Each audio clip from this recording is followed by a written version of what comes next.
Hello, and welcome to Quimbee's online CLE course on Privacy and Data Security Challenges in Remote Work. My name is Joe Facciaponte, and I'll be presenting this class today. Before we begin, let me tell you a little about myself. I'm a partner and head of the Cybersecurity and Data Privacy Practice Group at McGonigal PC, a boutique financial services law firm.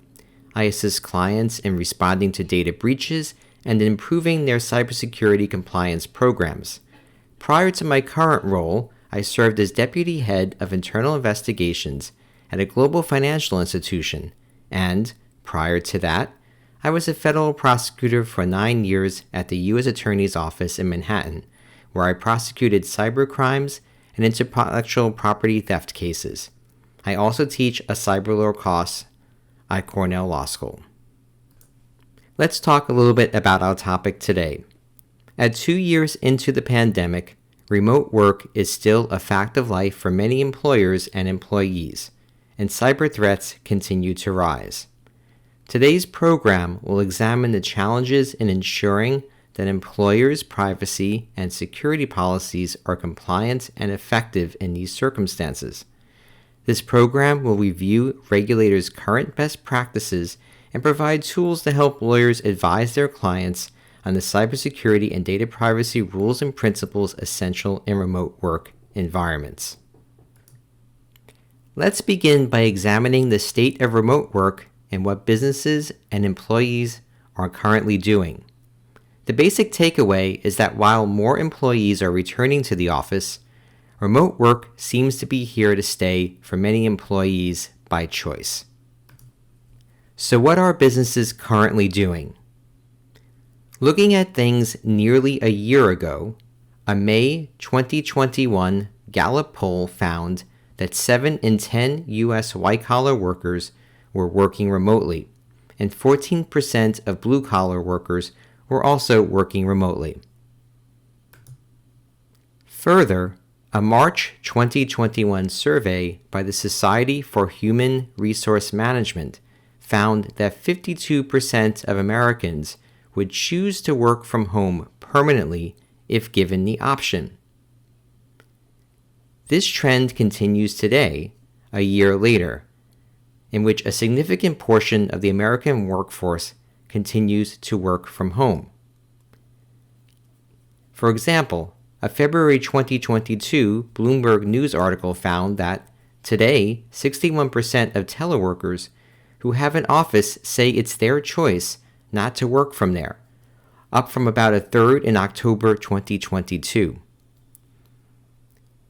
Notably, fewer people cite concerns about being exposed to COVID. Instead, the impetus for returning to the office has shifted. Those that do choose to go in say they go in because they want opportunities for advancement or the lack of space and resources to perform adequately at home. About 1 in 10 respondents say that the main rationale is pressure from their supervisor or coworkers to be in the office.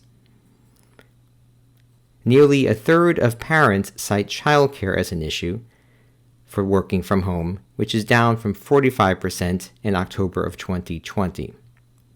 Finally, about 19% of workers say they fear contracting COVID at work, but this is down slightly from 21% in October of 2020.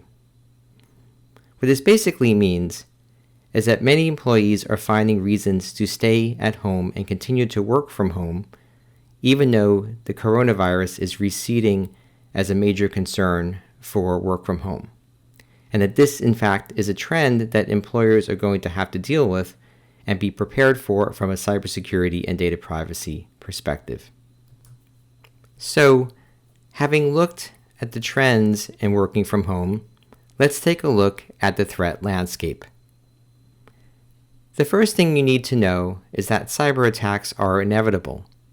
For the past 25 years, we've been in the grip of a digital revolution that has seen more and more businesses and everyday activities move from the real brick-and-mortar world to the online digital world. The ease with which much of the office workers transitioned to remote work about 2 years ago in March of 2020 only underscores this point.